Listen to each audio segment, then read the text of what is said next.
Welcome to an update on This Week in Politics. I'm Dave Morris at the Oklahoman's video studio. We catch up with our political correspondent in Washington, D.C., Chris Castile, as we get an update on what's happened in politics the past week and look forward to upcoming headlines. And Chris joins us now from the Washington Examiner, our studio there, via Skype. Chris, how are you? I'm doing great, Dave. Thanks. Well, just how busy is Washington in August?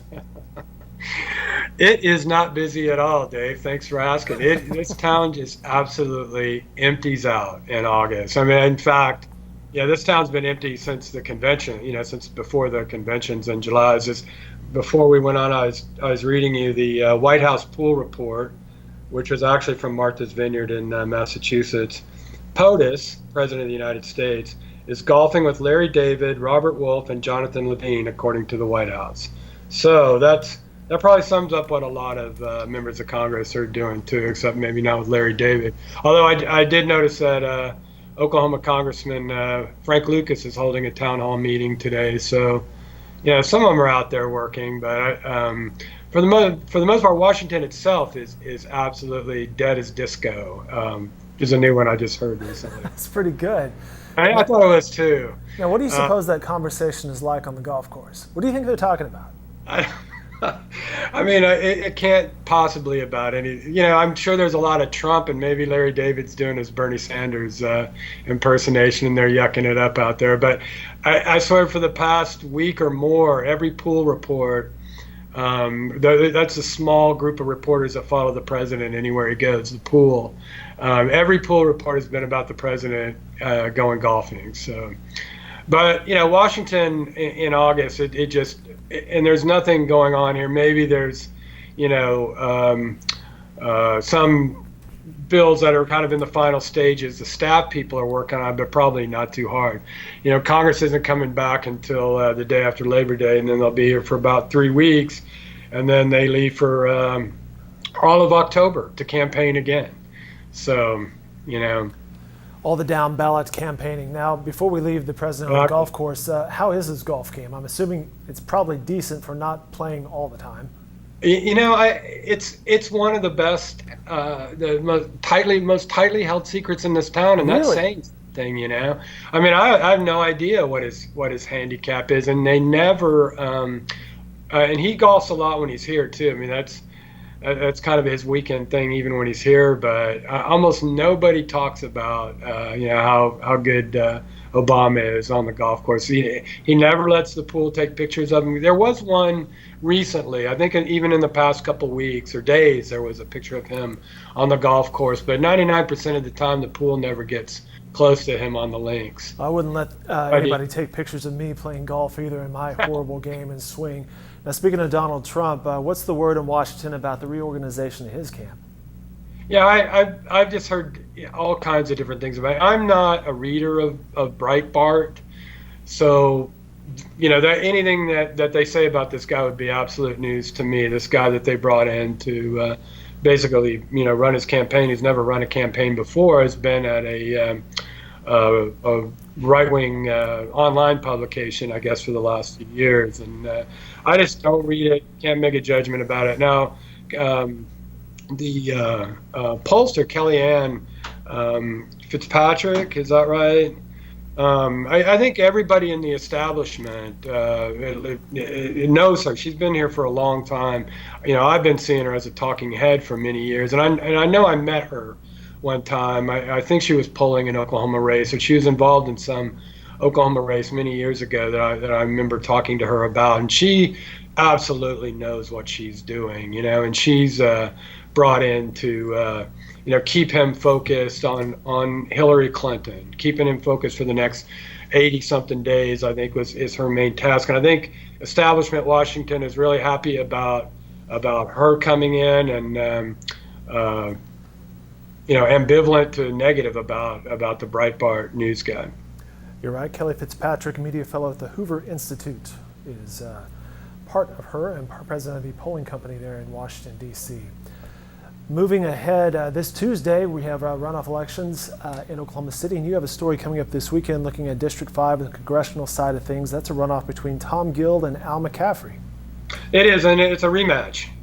These guys were in a primary and a runoff in 2014 as well for this congressional seat, which is most of Oklahoma County. Pottawatomie counties, which is Shawnee and Seminole County, is the 5th congressional district. And Al McCaffrey, a former state senator, won in 2014, then went on to get beaten pretty handily very handily, I think, by Steve Russell, the Republican, the freshman Republican congressman. So you've got those guys squaring off again. I actually think this is Tom Guild's 4th time to run for the Democratic nomination in the 5th district seat. He ran against Langford, I know, a couple of times, and so we'll get an opponent for Russell, who won his primary in June. I'm sorry. We were looking at some B-roll there while you were chatting, Chris. Back in those elections earlier a couple weeks ago, our Juliana Keeping caught up with both Tom Guild and Al McCaffrey at their watch parties. So you're looking at a few B-roll of those watch parties. Now, that said, Al McCaffrey's Wikipedia page says, an openly gay man, McCaffrey was the first openly LGBT person elected to serve in the Oklahoma legislature. Now, you passed along another note 20 years ago about a man named Paul Barbie. Right. I was thinking about that today. It struck me, as you said about Al McCaffrey, is a gay candidate in this 5th district race, and I remembered that 20 years ago, he was all kinds of things. I think he was a rancher, or he at least was involved in his family's ranch business. I think he was a regent. His name was Paul Barbie, and he ran for Congress in the 6th district back then, when we had 6 districts in 1996, 20 years ago. This year, and he came out as a gay person at the very beginning of the campaign, and that's the first time that I actually ever remember anybody doing that. Saying I'm just going to say this at the outset. I'm gay, and that I know it was the first congressional race. Now there may have been other races, and Al McCaffrey says that he was the first state legislator elected, and he may, I assume that's true, that he was the first openly gay candidate for that. And I don't.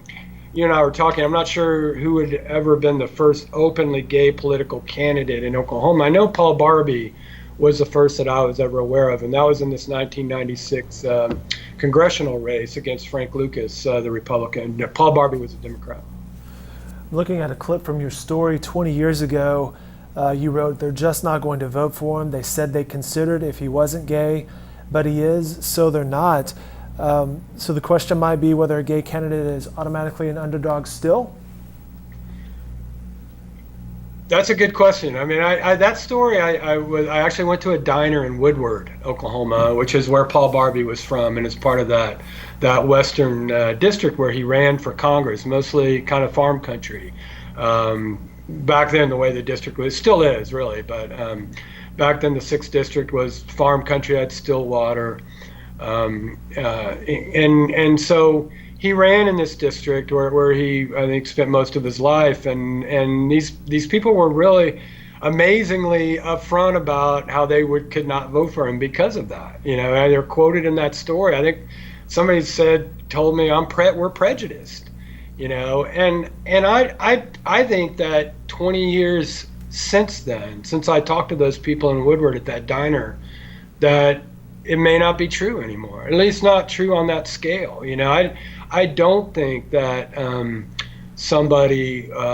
don't think Paul Barbie, that many people would vote against him just because of that anymore. And especially I think in urban areas, I absolutely don't think it would automatically, hurt his or her chances of winning in Oklahoma City or We Tulsa. talked about that last week, how perhaps some of the demographics are changing in the urban areas of Oklahoma. They are Oklahoma changing. City and They're Tulsa, not perhaps, and I think that would be the same changing. case here.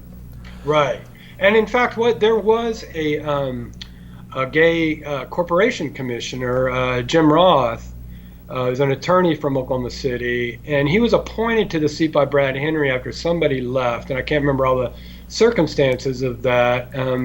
But when he ran, he was defeated. He never won election to the seat, but I think that had more to do with him being a Democrat in such a red state than it did with him being gay. I think a gay person, I guess what I'm saying is I believe a gay person could win in Oklahoma in statewide office and in some congressional districts. Well, the Congressional District 5 is among the races on the ballot across Oklahoma. Coming up Tuesday, those polls 7 a.m. to 7 p.m. You also have another story this weekend on political action committees and Oklahoma congressmen running their own PACs. Yeah, they do. I mean, besides raising millions of dollars for their own campaigns, which for the most part don't need millions of dollars to be successful. They are their own. They are PAC managers too, political action committee managers. They raise all kinds of money from from basically the same wealthy individuals, Indian tribes, and special interest groups that they raise for their own campaigns in this separate committee. Then they use that money. They give that money out to their colleagues or to Republicans running for other office. And it's not just Republicans who do this. Excuse me. Both parties do this here in Washington. They're what are called leadership PACs, and it's basically just funneling money. It's basically just redistributing money. And a lot of it is the same. Like I said, it's from the same sources, that they got, and it may be the same sources that the candidates they're giving to already got. So it's just one of many things I think that kind of makes a mockery of any kind of campaign election law. I mean, supposedly there are these limits on how much, like an oil company could give a candidate, an oil company's PAC. It's $10,000 basically per every 2 years. 5,000 primary, 5,000 per general. Well, candidate A can take that 10,000. Candidate B can take that 10,000. Then they have leadership PACs that can also take that 10,000, and then they can give each other money from their leadership PACs, which is literally what they do. Jim Inhofe and James Lankward, they both take the maximum amount from certain PACs, maybe Devon, Chesapeake, and their PACs take the maximum amount from Devon and Chesapeake. So then they turn around and give each other donations from Devon and Chesapeake. It's like I said, just you can draw all these different arrows from all these boxes. Make a bunch of funnels with money going into it, and all the different ways that it's funneled to each other. And like I said, it just kind of makes it seem like there are really no limits on how much money you can raise from any one source. Chris, as always, we appreciate the update and your time. All right, Dave, glad to do it. All right, more coverage from Chris, of course, can be found in the Oklahoman and online at newsok.com.